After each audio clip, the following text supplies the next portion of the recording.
Snow White and the Seven Dwarfs. It was the middle of winter, and the snowflakes were falling like feathers from the sky, and a queen sat at her window working, and her embroidery frame was of ebony. And as she worked, gazing at times out on the snow, she pricked her finger, and there fell from it 3 drops of blood onto the snow. And when she saw how bright and red it looked, she said to herself, "Oh, that I had a child as white as snow, as red as blood, and as black as the wood of the embroidery frame." Not very long after she had a daughter, with a skin as white as snow, lips as red as blood, and hair as black as ebony, and she was named Snow White. And when she was born, the queen died. A year had gone by. The king had took a wife. After a year had gone by, the king took another wife, a beautiful woman, but proud and overbearing, and she could not bear to be surpassed in beauty by anyone. She had a magic looking-glass, and she used to stand before it and look into it and say, "Looking-glass upon the wall, who is fairest of us all?" And the looking-glass would answer, "You are fairest of them all." And she was contented, for she knew that the looking-glass spoke the truth. Now Snow White was growing prettier and prettier, and when she was 7 years old she was as beautiful as day, far more so than the queen herself.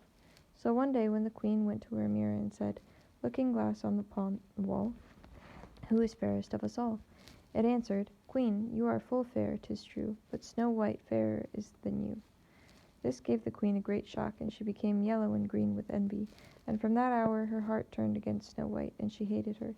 And envy and pride, like ill weeds, grew in her heart higher every day, until she had no peace at day or night.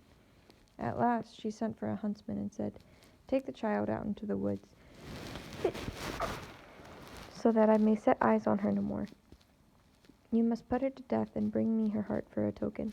The huntsman consented and led her away, but when he drew his cutlass to pierce Snow White's innocent heart, she began to weep and to say, "Oh, dear huntsman, do not take my life. I will go away into the wood and never come home again." And she was so lovely that the huntsman had pity on her and said, "Away with you then, the poor child," for he thought the woodland animals would be sure to devour her. And it was as if a stone had just been rolled away from his heart when he did not put her to death. Just at that moment, a young wild boar came running by, so he caught it and killed it, and taking out its heart, he brought it to the queen for a token. And it was salted and cooked, and the wicked woman ate it up, thinking that there was the end of Snow White. Now when the poor child found herself quite alone in the wild woods, she felt full of terror, even the very leaves on the trees, and she did not know what to do for fright. And then she began to run over the sharp stones and through the thorn bushes, and the wild beasts after her, but they did her no harm. She ran along as long as her feet would carry her, and when the evening drew near, she came to a little house, and she went inside to rest. Everything there was very small, but as pretty and clean as possible. There stood the little table ready laid, and covered with a white cloth, and 7 little plates and 7 knives and drinking cups. By the wall stood 7 little beds, side by side, covered with clean white quilts. Snow White, being very hungry and thirsty, ate from each plate a cup of porridge and a little bread, and drank out of each little cup a drop of wine, as so not to finish up one portion alone. After that she felt so tired she lay down on one of the beds, but it did not seem to suit her. One was too long, another too short, but alas, the 7th was quite right, and so she lay down upon it, committed herself to heaven, and fell asleep. When it was quite dark, the masters of the house came home. There were 7 dwarfs whose occupation was to dig underground amongst the mountains. When they had lighted their 7 candles, and it was quite light in their little house, they saw that one must have been in it, as everything was not the same order in which they had left it. The first said, "Who has been sitting in my little chair?" The second said, "Who has been eating from my little plate?" The third said, "Who has been taking from my little loaf?" The fourth said, "Who has been tasting my porridge?" The fifth said, "Who has been using my little fork?" The sixth said, "Who has been cutting with my little knife?" The 7th said, "Who has been drinking from my little cup?" Then the first one, looking round, saw a hollow in his bed, and cried, "Who has been lying on my bed?" And the others came running and cried, "Someone has been on our beds too." But when the 7th looked at his bed, he saw little Snow White lying there asleep. Then he told the others, who came running up, crying out in their astonishment, and holding up their 7 little candles to throw a light upon Snow White. "Oh goodness, oh gracious," they cried, "what beautiful child is this?" And they were so full of joy to see her that they did not wake her, but let her sleep on. And the 7th dwarf slept with his comrades, an hour at a time with each, until the night had passed.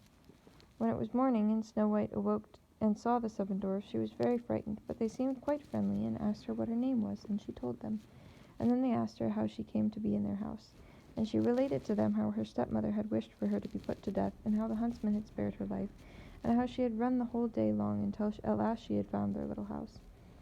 Then the dwarfs said, "If you will keep our house for us, and cook and wash, and make the bed, and sew and knit, and keep everything tidy and clean, you may stay with us, and you shall lack nothing." "With all my heart," said Snow White.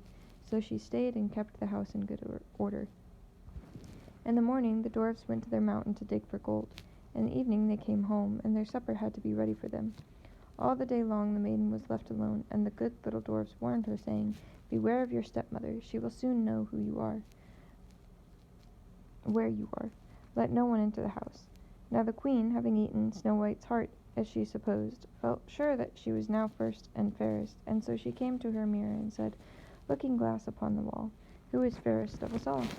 And the glass answered, "Queen, thou art of beauty rare, but Snow White living in the glen with the 7 little men is 1,000 times more fair." Then she was angry, for the glass always spoke the truth, and she knew that the huntsman must have deceived her, and that Snow White must still be living. And she thought how she could manage to make an end of her, for long at last she was not the fairest in the land. Envy her left her no rest. And at last she thought of a little plan. She painted her face and dressed herself like an old peddler woman, so that no one would have known her. In this disguise she went across the 7 mountains until she came to the house of the 7 little dwarfs, and she knocked on the door and cried, "Fine wares to sell, fine wares to sell." Snow White peeped out of the window and cried, "Good day, good woman, what have you to sell?" "Good wares, fine wares," answered she, "laces of all colors," and she held up a piece that was woven of variegated silk. "I need not be afraid of letting in this good woman," thought Snow White, and she unbarred the door and bought the pretty lace. "What a figure you are, child," said the old woman. "Come and let me lace you properly for once." Snow White, suspecting nothing, stood up before her and let her lace her with the new lace, but the old woman laced so quickly and tightly that it took Snow White's breath away, and she fell down dead. Now you have done with being the fairest," said the old woman, as she hastened away. Not long after that, towards the evening, 7 dwarfs came home, and were terrified to see their dear Snow White laying on the ground without life or motion. They raised her up, and when they saw how tightly she was laced, they cut the lace in two, and she began to draw breath, and little by little she returned to life. When the dwarfs heard what had happened, they said, "The old peddler woman was no other than the wicked queen. You must beware of letting anyone in when we are not home." And when the wicked woman got home, she went to her glass and said, "Looking glass against the wall, who is fairest of us all?" And it answered as before, "Queen, thou art of beauty rare, but Snow White living in the glen with the 7 little men is 1,000 times more fair." When she heard that, she was so struck with surprise that all the blood left her heart, for she knew that Snow White must still be living. "But now," said she, "I will think of something that will be her ruin." And by witchcraft she made a poisoned comb. Then she dressed herself up to look like another different sort of old woman. So she went across the 7 mountains and came to the house of the 7 dwarfs and knocked at the door and cried, "Good wares to sell, good wares to sell." Snow White looked out and said, "Go away, I must not let anybody in." "But you are not forbidden to look," said the old woman, taking out the poisoned comb and holding it up. It pleased the poor child so much that she was tempted to open the door, and when the bargain was made, the old woman said, "Now, for once, your hair shall be properly combed." Poor Snow White, thinking no harm, let the old woman do as she pleased, but no sooner was the comb in her hair than the poison began to work, and the poor girl fell down senseless. "Now, you paragon of beauty," said the wicked woman, "this is the end of you," and went off. By good luck it was now near evening, and the 7 little dwarfs came home. When they saw Snow White laying on the ground as dead, they thought directly that it was the stepmother's doing, looked about, found the poisoned comb, and no sooner had they drawn it out of her hair than Snow White came to herself and related all that had passed. Then they warned her once more to be on her guard and to never let anyone in at the door. And the queen went home and stood before the looking-glass and said, "Looking glass against the wall, who is fairest of us all?" And the looking-glass answered as before, "Queen, thou art of beauty rare, but Snow White living in the glen with the 7 little men is 1,000 times more fair." When she heard the looking-glass speak thus, she trembled and shook with anger. "Snow White shall die," cried she, "though it should cost me my own life." And then she went to a secret lonely chamber where no one was likely to come, and there she made a poisonous apple. It was beautiful to look upon, being white with red cheeks, so that anyone would see it would long for it, but whoever ate even a little bit of it must die. When the apple was ready, she painted her face and clothed herself like a peasant woman, and went across the 7 mountains to where the 7 dwarfs lived. And when she knocked at the door, Snow White put her head out of the window and said, "I dare not let anybody in. The 7 dwarfs told me not to." "All right," answered the woman. "I can easily get rid of my apples elsewhere. There, I will give you one." "No," answered Snow White, "I dare not take anything." "Are you afraid of poison?" the woman asked. "Look here, I will cut the apple into 2 pieces. You shall have the red side, I will have the white one." For the apple was so cunningly made that all the poison was in the rosy half of it.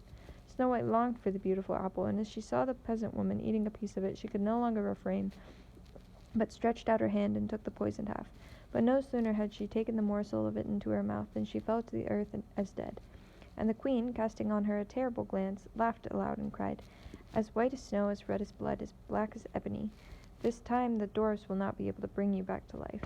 And when she went home, she asked the looking-glass, "Looking glass against the wall, who is fairest of us all?" At last it answered, "You are now the fairest of us all." Then in her envious heart had peace, as much as an envious heart can have. The dwarfs, when they came home in the evening, found Snow White laying on the ground, and there came no breath out of her mouth, and she was dead. They lifted her up, sought if anything poisonous was to be found, cut her laces, combed her hair, washed her face with water and wine, but all of it was no avail, and the poor child was dead and remained dead. Then they laid her on a bier, and sat all of the 7 dwarfs around him, and wept, lamented 3 whole days. And they would have buried her, but that she looked as if she were living, with her beautiful blooming cheeks. So they said, "We cannot hide her away in the black ground."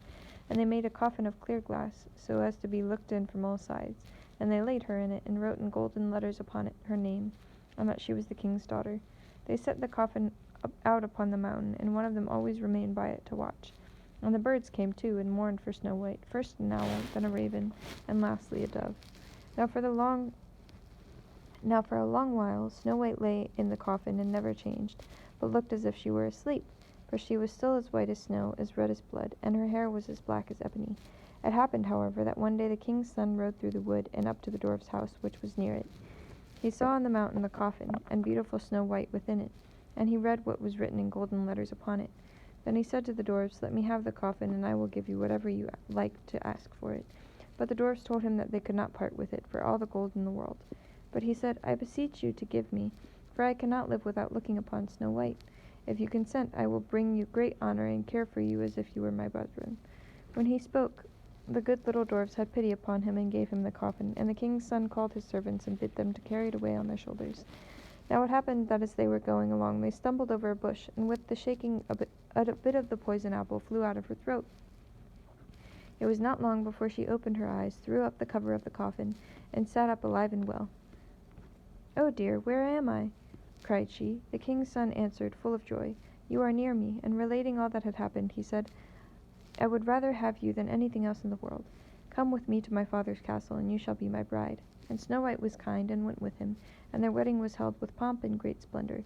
But Snow White's wicked stepmother was also bidden to the feast, and when she had dressed herself in beautiful clothes, she went to her looking-glass and said, "Looking glass upon the wall, who is fairest of us all?" The looking-glass answered, "O queen, although you are of beauty rare, the young bride is 1,000 times more fair." Then she railed and cursed, and was beside herself with disappointment and anger. First she thought she would not go to the wedding, but then she felt that she should have no peace until she went and saw the bride. And when she saw her, she knew it was Snow White, and could not stir from the place for anger and terror, for they had ready hot iron shoes in which she had to dance until she fell down dead. The end.